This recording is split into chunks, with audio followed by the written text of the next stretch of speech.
Hi, I'm John Ganotis from creditcardinsider.com, and today's question is, why do I get so many credit card offers in the mail? And the follow-up question, how can I stop them?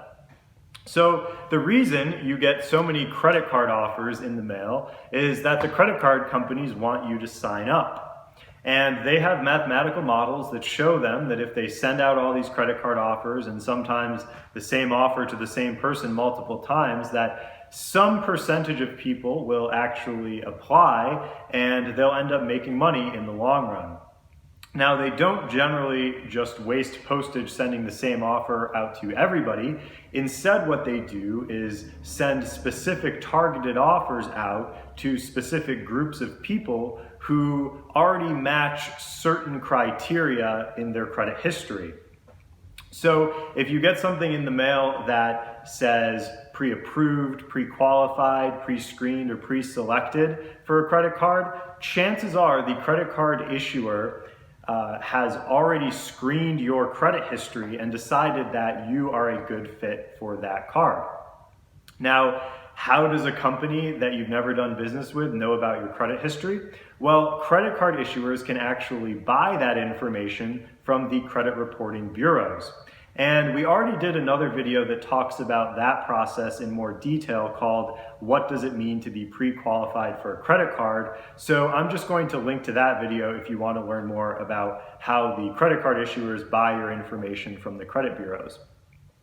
But basically, if you do get an offer in the mail, you can find out if the offer already considers your credit by looking in the fine print. So you might get an offer that looks something like this with all the terms, and then somewhere it will say pre-screen and opt-out notice if the issuer has already considered your credit history before sending you this offer.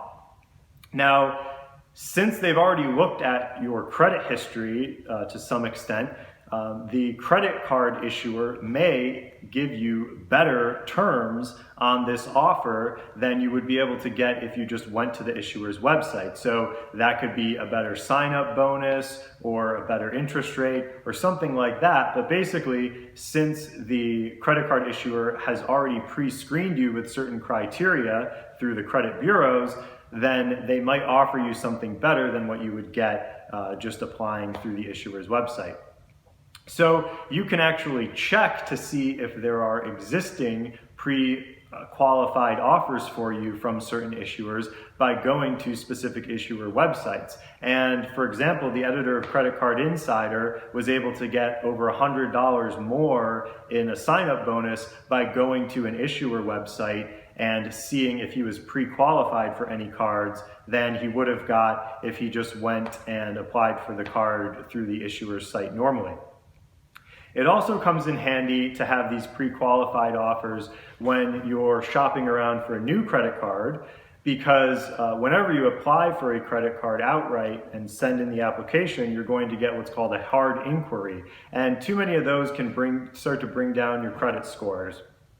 But if you go on to an issuer website and see that they have a pre-qualified offer available for you, then you're more likely to get approved for that when you do apply. You're still going to get that hard inquiry, but you know that the credit card issuer already thinks that this offer is a good fit for you based on your credit history. Now, on to the question, how can I stop all these credit card offers that are filling up my mailbox?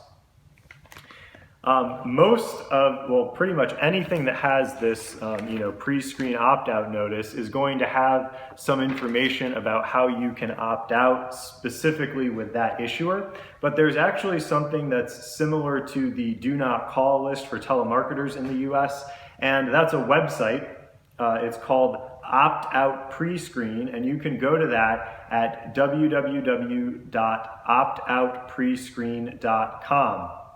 And the website, to be honest, looks pretty shady. That's the real website, and they let you opt out online for up to 5 years, and you can also get a form on that website that you can mail in to opt out permanently.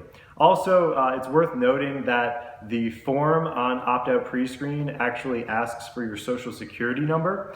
In the FAQ on their website, they say that that's so that they can better identify people, for example, people that have the same name, but you can actually submit it without your social security number if you're nervous about that. But that is the legit website to opt out of this stuff. It's www.optoutprescreen.com, and I'll link to that in the description of this video too.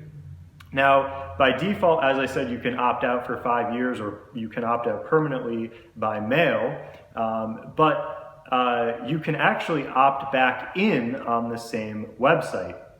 Now, when you do opt out, the request gets processed with the credit bureaus within 5 days, but it might take a little bit longer for the actual credit card offers to stop. I'd say give it at least a couple of weeks. Now, as I said before, you might be able to get better deals through these pre-qualified offers than you would be able to get just applying. And so the strategy that I suggest is that if you want to cut down on the amount of mail that you're getting from these credit card issuers, simply go to that website and opt out. Then, when you're in the market for a credit card again, go back to the website, opt back in, and then give it a month or two, and then you can start to shop around maybe on the issuer websites and see if they have any pre-screened offers for you, or see if you start getting any in the mail. One last thing to note is that there are some myths out there that using this opt-out pre-screen website to either opt out or opt in of these offers can hurt or improve your credit. All that you're affecting here really is, other than your mail, is soft inquiries on your credit, which don't negatively impact your credit scores. They do show up on there, but they won't hurt your credit scores. And so if you do this or choose not to do this, you're not going to damage or give up a possible improvement to your credit. So I hope that this video has helped you learn more about how you can stop those offers if you want to, or use them more strategically, really, as a great way to get better benefits and then stop a bunch of junk mail when you're not looking for a new credit card. I'm John Ganotis from creditcardinsider.com. Make sure you subscribe to this YouTube channel so that you can get all of our future question and answer videos where we answer visitor questions from viewers like you. Also, make sure you go over to creditcardinsider.com. That's where we have lots of great information about credit cards, and you can also ask your questions over there by clicking the Ask button in the top right corner of any page. Thanks for watching, and have a great day.